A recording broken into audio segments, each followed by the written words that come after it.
A posse do homem pelo homem. Os 3 séculos de escravidão africana em nosso país acabaram por se revelar fundamentais e marcantes na própria constituição da sociedade e da cultura brasileira. Em Campinas, já no final dos anos de 1770, uma pequena população de escravos, inferior a 50 pessoas, é registrada na cidade, ainda Vila de São Carlos. Neste documentário de Memórias da Cidade, conheça alguns fragmentos deste período marcado pela escravidão que tinha a Câmara Municipal como administradora da cidade e responsável pelas leis e normas de convivência daquela época.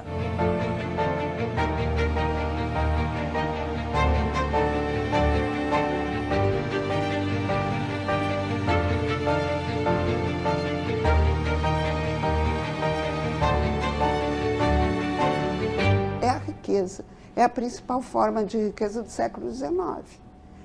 É tão importante, eu tenho um outro estudo sobre hipotecas. Hipotecas é um empréstimo, é um crédito que tu concede a alguns capitalistas, se chamavam mesmo capitalistas. É o emprestador de capital, dinheiro. Esses capitalistas, eles emprestavam por meio de um registro de hipoteca. A hipoteca exigia que o devedor, aquele que é o tomador do empréstimo, tivesse uma garantia, desse uma garantia. A principal garantia eram os escravos. Eram os escravos. E estava lá no contrato de hipoteca. Se algum desses escravos vier a falecer, ele deverá ser substituído por um outro escravo com as mesmas características. O escravo, ele é a mão de obra para a lavoura, para toda a roça, a lavoura da cana, a lavoura do café, a criação de porcos, a criação de gado, que é muito importante, de moares, enfim. Fora isso, dentro do comércio na cidade.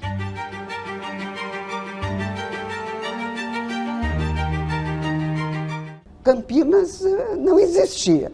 Campinas começa a existir no século XVIII, e mais em função das minas de ouro de Goiás e Mato Grosso, e que é 1720, 1700.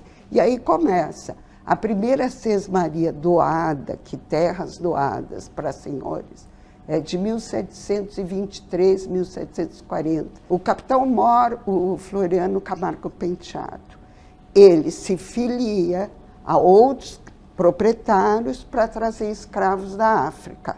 Então, esse outro proprietário, que é o barão de Iguape, né, que é o Antônio da Silva Prado, que nem é de Campinas, mas ele vai fazer uma grande expedição para trazer escravos da África. A cultura que exige escravo, em primeiro lugar, é a cana. E Campinas foi grande produtora de cana. E, em segundo lugar, a partir de 1840, é o café.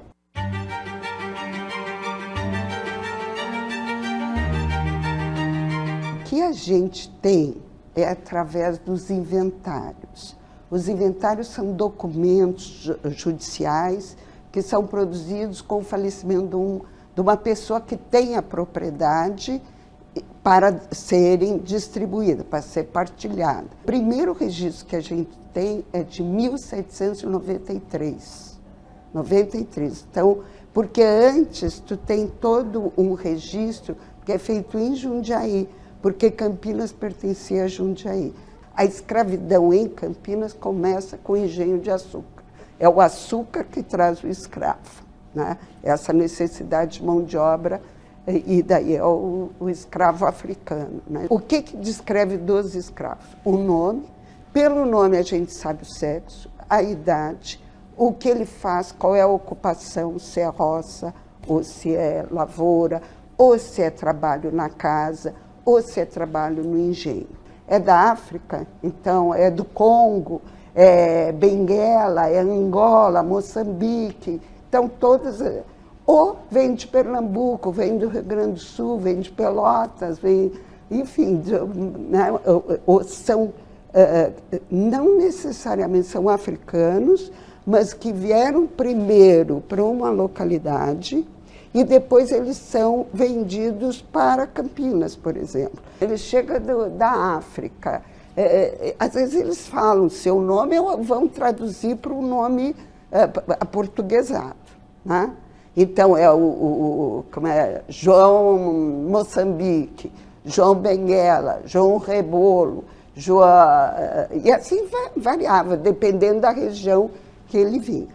Que ele toma nota nos livros dos escravos. Em 1872, que é o primeiro censo do Império, é o primeiro e único censo que faz, Campinas tinha 13.635 escravos. Isso aí representava mais ou menos 50%, 56% da população. Tá? Então, é uma escravaria muito importante. Campinas foi o principal centro escravagista da província de São Paulo.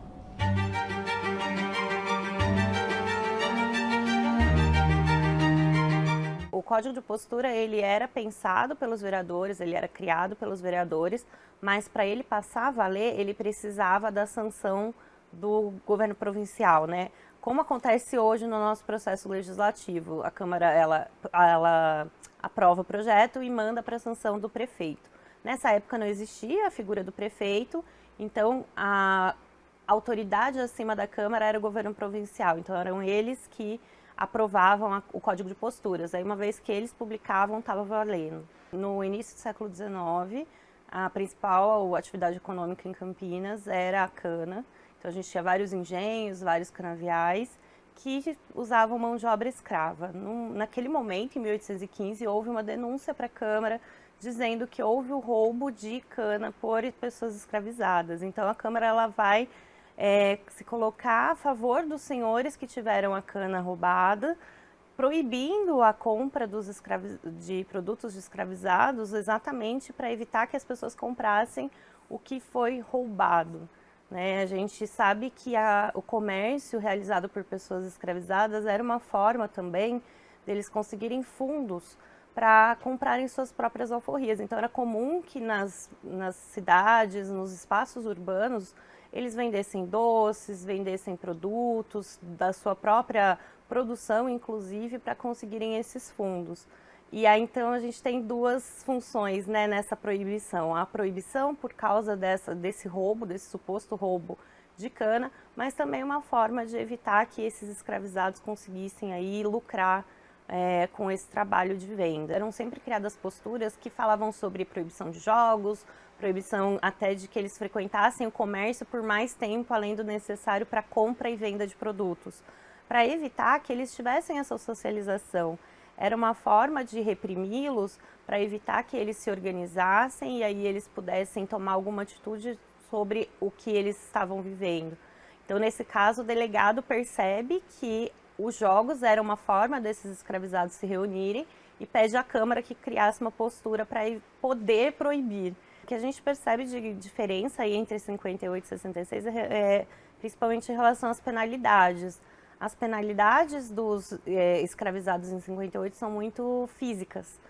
Então, é a previsão de açoites, é uma previsão de um castigo físico. Quando a gente já vai para 66, essas penalidades mudam também porque existia uma discussão entre os senhores, uma discussão entre aquelas pessoas que possuíam escravizados, de que eles entendiam que o Estado mandando açoitar significava que o Estado estava interferindo num bem particular. Como o escravizado ele era visto como um bem, aí ficava aquela coisa, quem pode mandar castigar fisicamente? Eu, que sou o proprietário, ou o Estado? Então, já tinha toda uma discussão política sobre o liberalismo, e aí isso também vai se encontrar nessa discussão sobre o escravizado. Não era visto como uma forma mais humana de penalizar, mas era visto como uma questão de propriedade, de novo, né?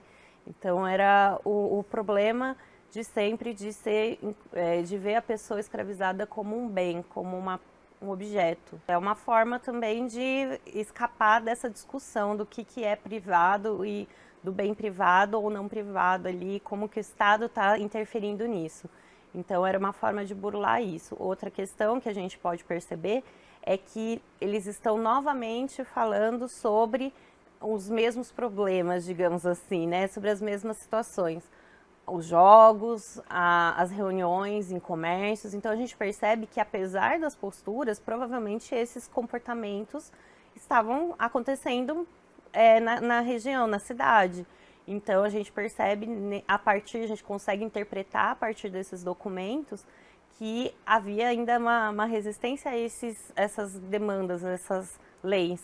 A gente percebe em várias posturas, várias normas que a Câmara vai produzindo, que tratam do trabalho dos escravos, que fala um pouquinho sobre uma penalidade para cada um deles. Então, quando a gente vê, a penalidade é sempre muito diferente.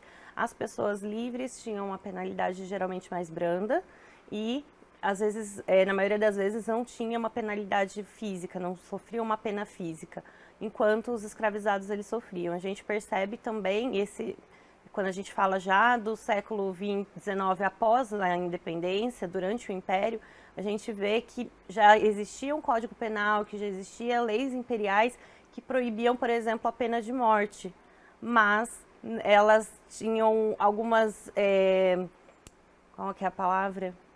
Eles ainda consentiam a pena de morte para as pessoas que fossem escravizadas. Então, alguns crimes cometidos por pessoas escravizadas, elas sofriam a penalidade de morte, já os livres não. A lei imperial ela já proibia, mas quando se tratava de escravizados era liberado. Isso porque a pessoa escravizada ela não era vista da mesma forma que as pessoas livres, né? Então elas eram tratadas como bens, inclusive.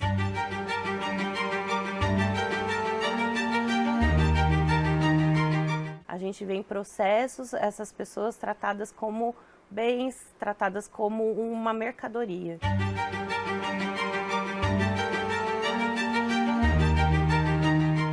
Campinas, o regime de escravidão aqui era tido como mais cruel.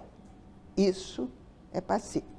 Por exemplo, tem um senhor, um cafeicultor, o Francisco Teixeira Vilela, ele vai trazer 168 escravos de Castro, de uma fazenda dos Carmelitas, e esses que eram escravos dos Carmelitas, que estavam saindo de uma fazenda que eles comandavam, porque os Carmelitas deixavam, tá? Que os escravos comandavam, cada dia, cada semana elegia-se um escravo que ia ser o comandante daquele, né? Seria a espécie de organizador das tarefas dos escravos.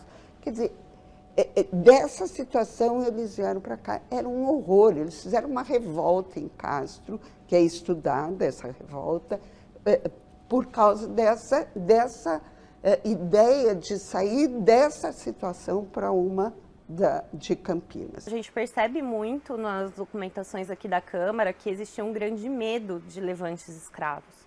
A gente tem registros de levantes que aconteceram e que as pessoas vieram à Câmara pedindo ajuda e a Câmara acabava até pedindo ajuda para o governo provincial, que seria o equivalente ao nosso governo estadual, para conseguir pessoas para conter esses levantes, essas rebeliões.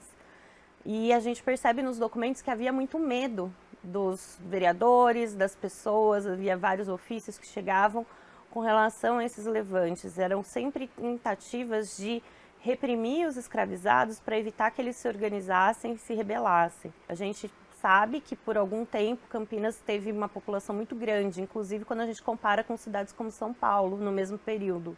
Só que a gente vai notar a maioria da população em Campinas era escravizada, enquanto em São Paulo, por exemplo, a maioria era livre. E essa era uma preocupação, porque eles viam que eles estavam em menor número e que se essa população escravizada se organizasse e fizesse um levante, eles poderiam ser bem-sucedidos nesse levante. Então era sempre a Câmara pedindo uma ajuda, pedindo uma forma de trazer mais pessoas para a guarda, ou então evitar que as pessoas que aqui vivessem fossem participar da Guarda Nacional, não fossem recrutadas, exatamente para tentar manter a cidade mais segura do medo que eles tinham dos escravizados.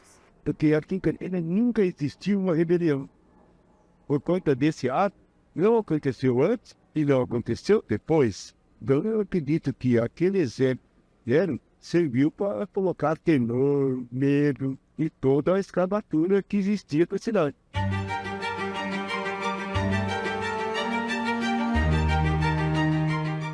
Esse local talvez seja o testemunho, o marco mais importante de Campinas, porque ele está antes da fundação mesmo de Campinas, né? Ele era um cemitério bento, um local de sepultamento na época dos tropeiros, bem antigo mesmo. Isso em 1750, em 53 a gente já tem testemunho de um cemitério nessa localidade. Esse cemitério servia para ser sepultado pessoas de menor poder aquisitivo e geralmente também os escravos, os poucos escravos que existiam aqui. Então, e também os desgraçados, digamos, né? Aqueles que não tinham direito a ser sepultados numa igreja. Mas era um cemitério bento, digamos, com autorização da cúria, né? Era um cemitério com autorização do próprio bispo para funcionar. Mas é um cemitério que ficou às margens, digamos, da história.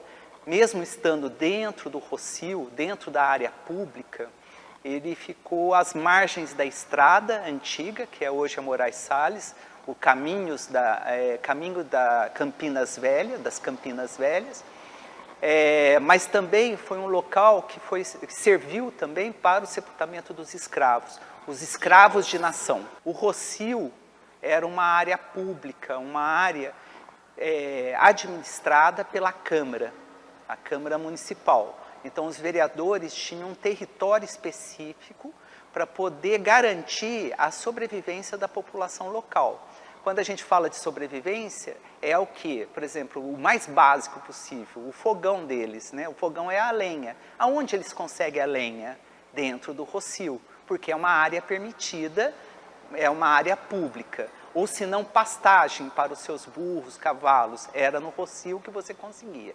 Ou se não, terreno para construir, a concessão de datas, que vem de dadas, né? Terras dadas pela Câmara Municipal. Ela tinha que estar dentro do Rossio. O Rossio era uma légua por uma légua, era um quadrado. E o seu referencial, o seu pivô, era o pelourinho, o pelouro, que era um marco da administração pública, da Câmara Municipal, que ficava do lado da Câmara Municipal, ali no Largo do Pelourinho, que hoje é a praça em frente ao Jockey Club. A hora que vai ter uma quantidade de escravos em Campinas, para atender a cultura da cana-de-açúcar, que exige uma mão de obra muito maior, eles vão fazer esse comércio do escravo justamente ao largo do cemitério bento, porque ficava afastado da cidade, aonde eles faziam um leilão, uma espécie de leilão, onde seria hoje o Campo da Alegria, ou Dom Pedro II, a Praça Dom Pedro II. Era o local de comércio dos escravos, para ficar distante, para eles ficarem de quarentena, porque se caso falecesse, já sepultaria no cemitério bento, agora cemitério dos cativos. E aí você imagina o sepultamento desses escravos. Eram feitos em valas comuns, um sobre o outro, com uma pá de cal, para só dividir, porque às vezes você acometia digamos, um falecimento de vários, né, desses elementos. E esses cativos nem tiveram a chance de sobreviver dentro da lida ou do trabalho, né? Então, esse cemitério acabou ficando com má fama, digamos, porque com esse sepultamento que nem respeita os 7 palmos de profundidade e a sobreposição, acaba se revelando na época de chuvas, de chuvarada. Ele acabava socorrendo esses problemas de sepultamento, não só do comércio de escravos de nação, mas também para casos de suicídio, que não era aceito no cemitério católico, nem no cemitério cemitério Bento da Câmara, mas também aos escravos que eram condenados, ou os mesmos condenados por morte, que eram condenados à forca. Então a forca vai acabar sendo localizada justamente no Campo da Alegria.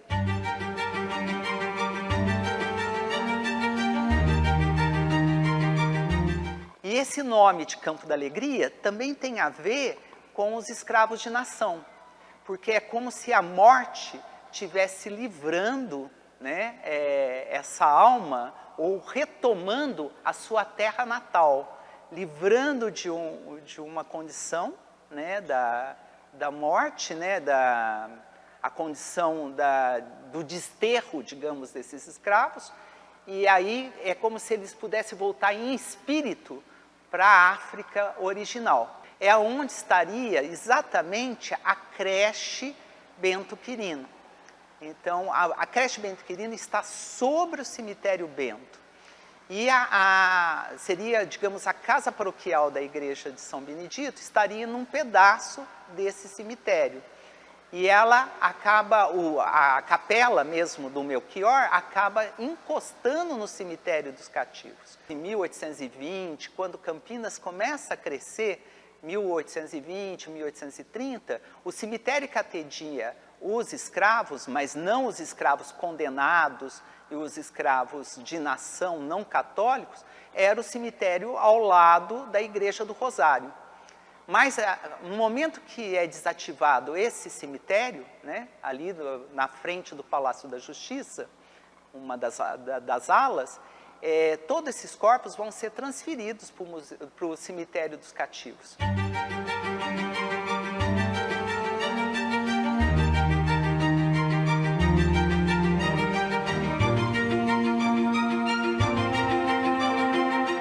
Quem é que mandou fazer a touca, mandou pentear a corda, mandou fazer os facões, que é o negro escravizado do Conde do Melchior, que fez o facão, pagou R$1.600, pelo recibo tem tudo livre, e a Câmara que comprou tudo isso.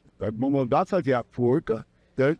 E a forca foi feita, tem numa ata aqui da Câmara, em livro de atos, dizendo o seguinte, que a forca teria que ser instalada entre a igreja e o barracão de quarentena. Então eu entendo que se a igreja está ali, os barracões de quarentena, o barracão deve ser mais ou menos perto da hoje Rua Major Solon. Então, né, é curativa também, aquele espaço ali, uma via reta. E aí foi feita a instalação e tinha duas determinações de Dom Pedro que dizia o seguinte: a forca teria que ser instalada 2 dias antes da execução e tirada 2 dias depois. Ela foi instalada 1 mês antes, que a Câmara mandou, e foi tirada 30 anos depois. Aí de lá ela veio aqui para o Largo de São Benedito e ficou mais um tempo. Aí uma noite a população foi lá e tocou fogo no fogo. Na cadeia onde o elegão foi preso, a cela era para baixo do chão. Tem um documento aqui na Câmara dizendo que tinha mandado fazer um alçapão. Olha, mas se o velho era só o térreo e o primeiro andar, não tinha como fazer o alçapão, era para baixo. Tinha uma cela que ficava preso quando era do assassinato e parto do chão. A forca, o facão, elas faziam parte das funções da Câmara de organização da cidade, né? É uma organização até um pouco triste da gente ver, mas era como funcionava a sociedade daquela época. A pena do lesbão veio por uma ordem judicial, a Câmara ela tinha que criar meios de cumprir. Ela cuidava, por exemplo, da cadeia, então todas as penas elas eram cumpridas pela Câmara também, né? Então a gente teve, a gente olha aí que teve essa preocupação em criar a forca, em procurar os meios para a pena ser conduzida, ser cumprida, porque ela estava nessa função realmente de organizar a cidade. A mãe do Luiz José de Oliveira, que foi assassinado, o senhor de engenho, o inventário da mãe dele. Então, ela é uma senhora de muitas posses. Ela tinha 86, 84, eu contei agora, o número de escravos que ela tinha. A lei, o Código Criminal, que é o Código de Crimes, né, os processos crimes, dessa época já não institui a forca nem a morte como pena máxima. Então, é uma coisa que, de fato, foi ao arrepio, assim, total da lei. E aí foram enforcados mais gente ali, no Lar São Benedito também. Tanto lá no Lar Santa Cruz, como no Lar São Benedito também foram enforcadas pessoas. Quer dizer, então, continuou da mesma maneira. A Câmara continuou participando desse tipo de coisas.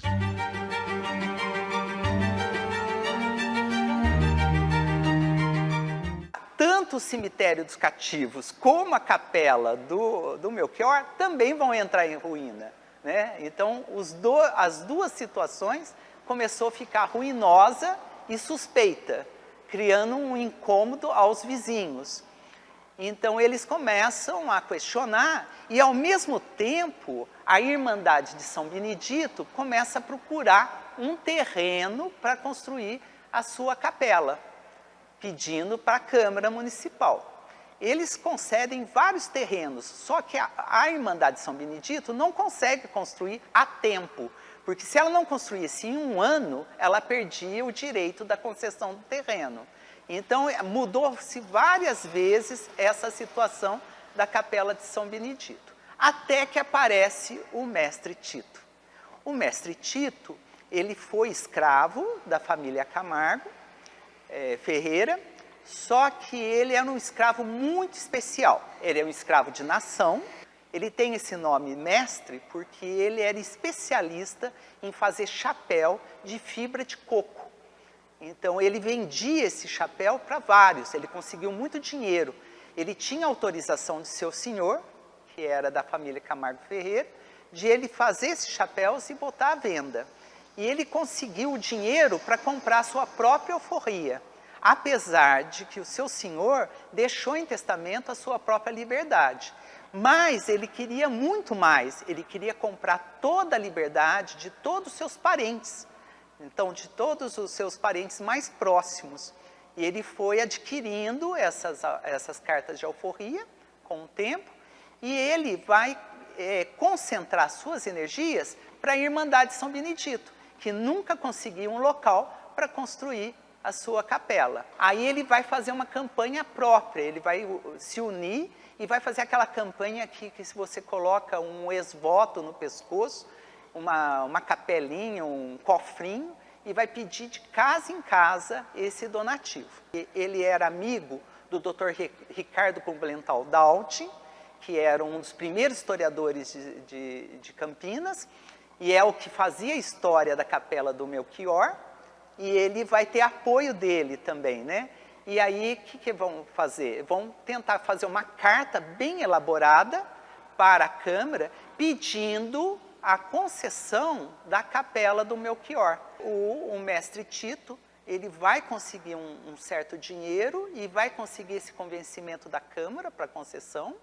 E ele também pediu para a sobrinha do Melchior a concessão da capela, porque ela foi a única herdeira. Aliás, ela pediu autorização também para sepultamento na capela, porque em determinada época a Câmara já não estava permitindo sepultar na capela, porque era um privilégio absurdo. Ele não conseguiu esse feito, foi muito difícil. E ele pediu também, se ele falecesse, que ele fosse sepultado na capela, como foi a sobrinha do Melchior. Mas a Câmara não permitiu. Ele foi sepultado no Cemitério Novo.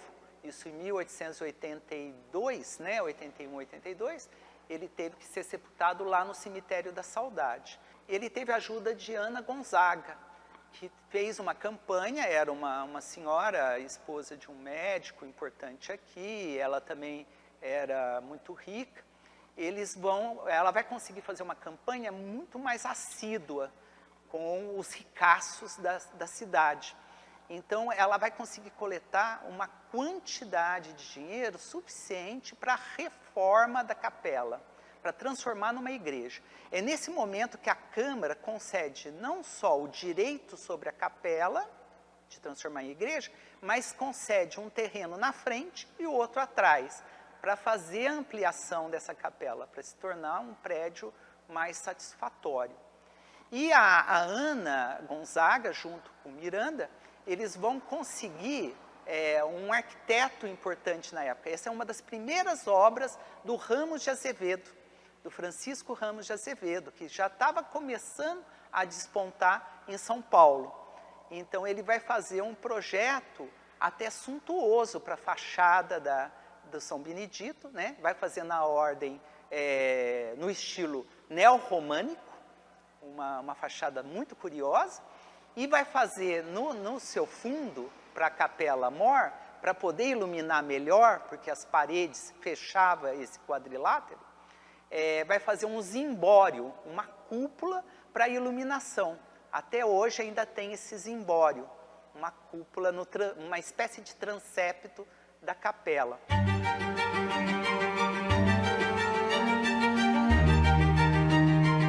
O cemitério dos cativos teve que ser desativado, porque não já dava mais condição, muitas reclamações de vizinhos até importantes. E edis também, eram vereadores. Então, eles mesmos já mostravam essa proibição, esse impedimento. Mas já tínhamos vários cemitérios ali por lado da Vila Industrial, inclusive alguns também foram sepultados em volta da capela, principalmente na época da crise da febre amarela. Então, eles não tinham onde sepultar, no cemitério já não tinha quadra suficiente para isso, os antigos, então eles acabaram sepultando aqui em volta da capela. Era uma terra feita de ossos, eles falavam na época. E quando dava a chuvarada, Leopoldo Amaral dá esse exemplo, né? Que ele passava aqui do lado e via a projeção do corpo humano em ossos. E aquilo escorria até a Praça Dom Pedro II, que já não tinha mais a forca, e já estava sendo arborizada, e era um terreirão também, né? Essa região. E outras irmandades começaram a cobiçar esse território que era público. Eles pensaram, a Irmandade do Senhor dos Passos, por exemplo, queria fazer uma espécie de cemitério fechado, com campas muradas, né? Era um cemitério particular. E também o São Miguel e Almas, a Irmandade de São Miguel e Almas, a mesma coisa. Só que a Câmara desistiu da ideia. Eles falaram, não, agora vamos transformar isso numa praça. Até que eles concederam para a sociedade feminina, de ajuda mútua, de assistência às crianças pobres, a construção de uma creche, com a verba do Bento Quirino. O Bento Quirino deixou uma herança, né, para que pudesse ser utilizado na construção de uma creche definitiva. Essa creche funcionava ao lado da igreja, ela estava num prédio improvisado. E aí foi transferido sobre o cemitério dos cativos.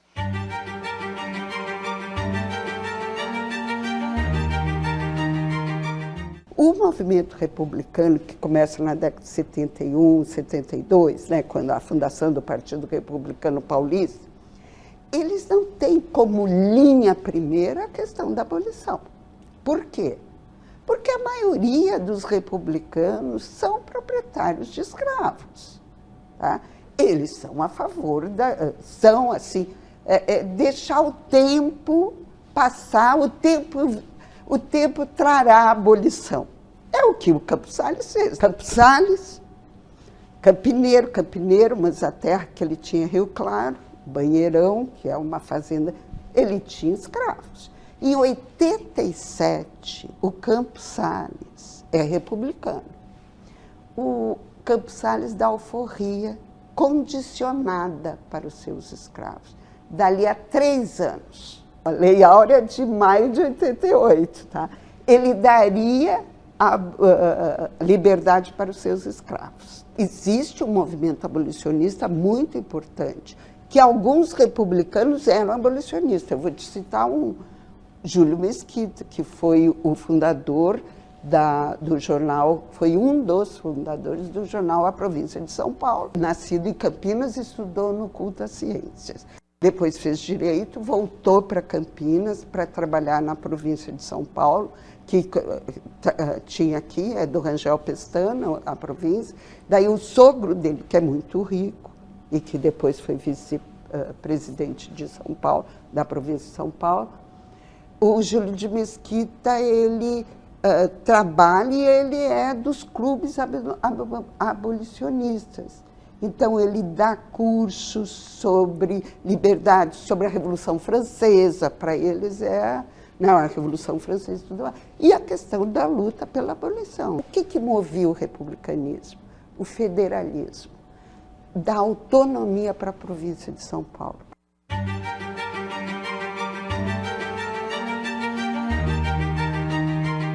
A gente tem alguns registros de debates a respeito do fim da escravidão, a respeito do trabalho escravo. Um exemplo muito claro é o Francisco Glicério. Francisco Glicério foi vereador entre 1881 e 1883, ao mesmo tempo que o Dr. Ricardo, que era um monarquista conservador e, portanto, a favor do trabalho escravo. Então, a gente tem algumas discussões entre eles, por exemplo, sobre a nomeação de uma praça. Então, a praça, o Dr. Ricardo estava se posicionando a favor de dar o nome à praça de Largo do Pelourinho, que era um nome antigo que se dava à praça. E o Francisco Glicério coloca que não, que ele preferia então que o nome, já que era para trocar o nome da praça, que fosse Largo da Liberdade, e ele coloca como justificativa que estava mais de acordo com os novos tempos, mais de acordo com os novos pensamentos ali a respeito da liberdade. Ação de liberdade. Esse documento ele é fabuloso, porque mostra, principalmente a partir de 71, mas não é o problema do movimento abolicionista, é o problema seguinte. Em 71, com a lei do ventre livre, foi criado o Fundo de Emancipação. E foi criada a possibilidade do escravo guardar pecúlio, pecúlio, acumular algum recurso para ele comprar a sua liberdade. Então, o que acontece? Dependendo da relação do escravo com seu senhor, ele negociava formas de obter algum jeito de acumular algum pecúlio para comprar a sua liberdade. Tem uma ação de liberdade. E daí, o que é a ação? A ação é um documento do Poder Judiciário em que o escravo, por meio do seu representante, o seu representante normalmente é um advogado ou um solicitador.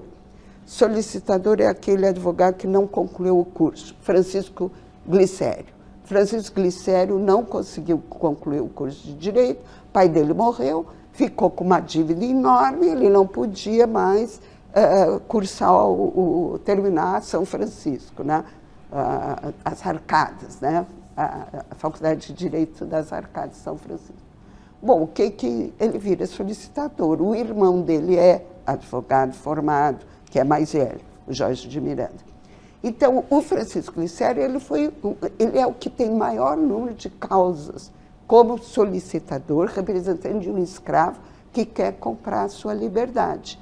Que também nós temos aqui, no Centro de Memória, a correspondência passiva do Glicério, as cartas que ele recebia. E uma das cartas é um senhor de Rio Claro que pede para o Glicério ajudá-lo a alforriar uma escrava porque ela é esposa de um ex-escravo que trabalha com ele como cozinheiro, e é um ótimo cozinheiro, porque ele descreve, olha, o fulano, eu não me lembro mais o nome do ex-escravo, que é o cozinheiro, ele é ótimo, ele faz pratos franceses maravilhosos, ele faz uma maionese deliciosa, e a filha e a esposa ainda são escravas de um senhor de Campinas. Será que você não pode nos ajudar a ver se ele faz um preço, né? Uma avaliação mais em conta para o Hilário, não, é outro nome, para o cozinheiro conseguir comprar, né, a alforria da sua esposa e sua filha.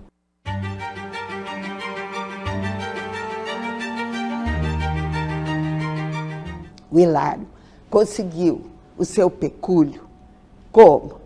Ele foi juntando tudo que ele conseguia, ele produzia, o senhor deixava ele produzir milho. Daí ele vendia uma parte, dava para o senhor e outra parte ele vendia no mercado. O Hilário negociou com que ele, Hilário, ia pagar os 4 credores do seu senhor. Ele pegou o pecúlio, o dinheirinho que ele ia juntando, pagava um credor, pagou o outro, pagou... E os credores davam quitação da dívida do senhor dele. E com isso ele conseguiu a liberdade, porque daí o processo dele de ação de liberdade está com toda a documentação dos 4 credores que davam quitação ao senhor dele.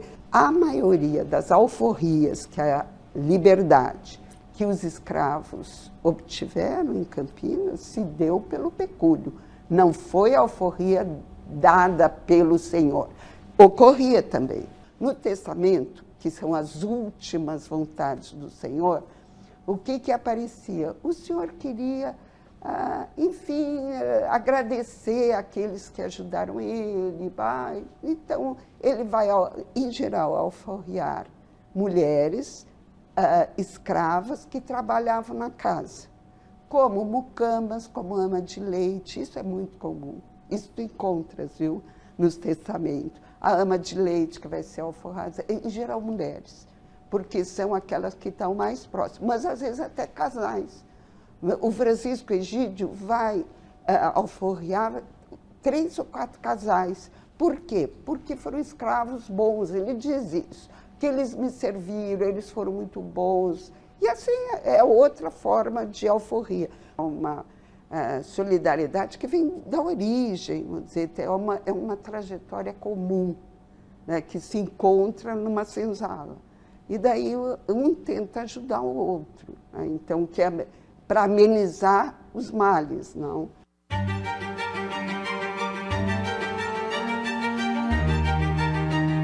A gente tem em Campinas um partido republicano muito forte. Entre os republicanos havia uma discussão sobre a escravidão, havia alguns republicanos que eram favoráveis à permanência da escravidão, outros não, que já tinham um olhar mais liberal. A mesma coisa entre os monarquistas, né? A gente tinha também alguns monarquistas aqui em Campinas que eram a favor eram os monarquistas liberais, que eram a favor do fim da escravidão, de uma nova organização política, e os monarquistas conservadores que queriam permanecer tudo do jeito que estava. Então essas discussões elas também vieram para a Câmara. E naquele momento a gente tinha uma maioria de liberais que eram a favor do fim da escravidão e que queriam de alguma forma incentivar, inclusive, que os escravizados, que os senhores escravizados libertassem seus escravizados. A Câmara, ela era formada por pessoas de seu tempo, então a gente percebe, quando olha para os documentos mais antigos, uma defesa muito clara da escravidão, uma defesa muito clara dos senhores. Então quando a gente vê a forma como eles se posicionam em caso dos levantes escravos, mas a gente sabe também que conforme as ideias da população, da sociedade vão mudando e as discussões sobre o fim da escravidão também vão mudando, e isso também se reflete na Câmara. Se você olhar o patrimônio, a riqueza bruta desses proprietários, mais de 50% é escravo, é o valor dos seus escravos. É assim, é a riqueza, é a principal forma de riqueza do século XIX.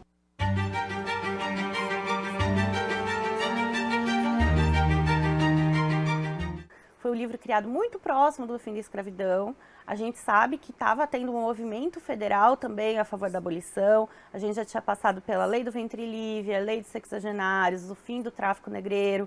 E aí a gente tem esse livro que é uma forma de homenagear aquelas pessoas que libertassem seus escravos, que doassem fundos para conseguir essas libertações, mas muito em cima da hora, né? É muito próximo do fim da escravidão, já é muito próximo da Lei Áurea, E a curiosidade é que é um livro que não tem registros. Ele é um livro que ele é muito lindo, muito glamuroso, mas ao mesmo tempo não tem nenhum registro da sua finalidade. Quando a gente abre ele, a gente vê que não foi registrado nenhuma carta de alforria, não foi registrado nenhum benemérito a favor da abolição, abolicionista, mas a gente não sabe ao certo se ele só não foi registrado ou se não houve realmente alguma movimentação, que não houve esses fatos para serem registrados.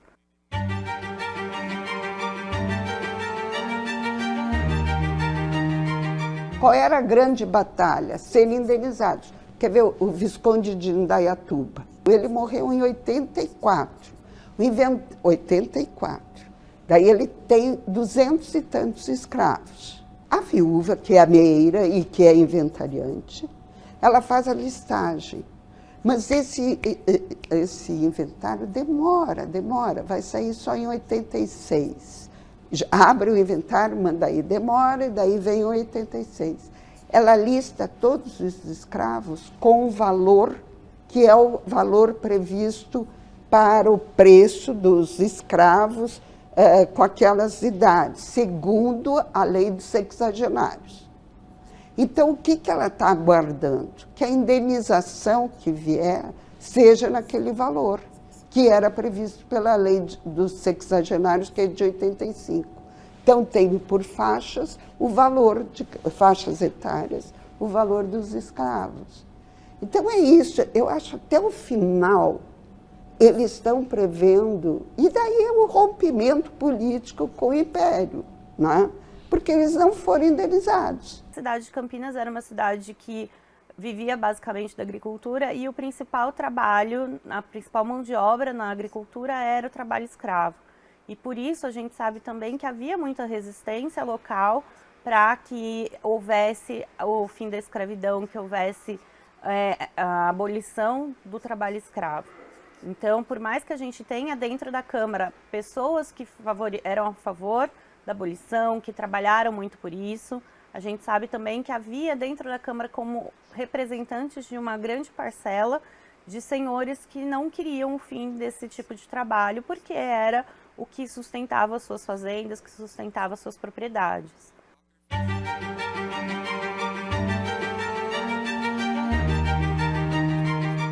É o Estado de São Paulo que traz imigrante. Em 1884, antes da abolição, o Martim Prado, que é deputado e que era republicano, ele fez um projeto da imigração subsidiada. O que é imigração subsidiada? O Estado, no caso a província, pagava a vinda do imigrante, né, da Itália, porque o que estava ocorrendo? Por que italiano? Porque estava uma tremenda crise na Itália, do avanço do capitalismo, então vem que tinha sobra de mão de obra. Os imigrantes entraram dia 14 de maio de 1888.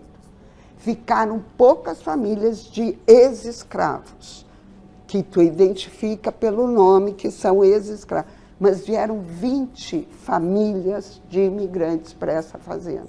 Então, essa substituição, basta dizer que não teve crise do café, de falta de produto, ou que a safra caiu, não teve problema da operação cafeeira. Nessa fazenda da Sete Quedas, que eles ficaram algum período, eles ficaram até setembro, outubro, porque eu tenho um registro nos livros dessa fazenda. Mas acontece que depois eles vão embora.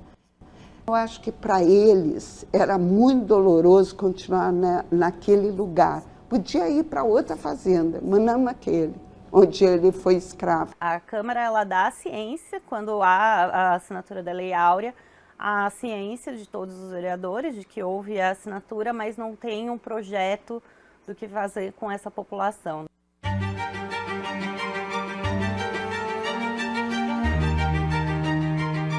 O que foi a Lei Áurea? São 2 artigos.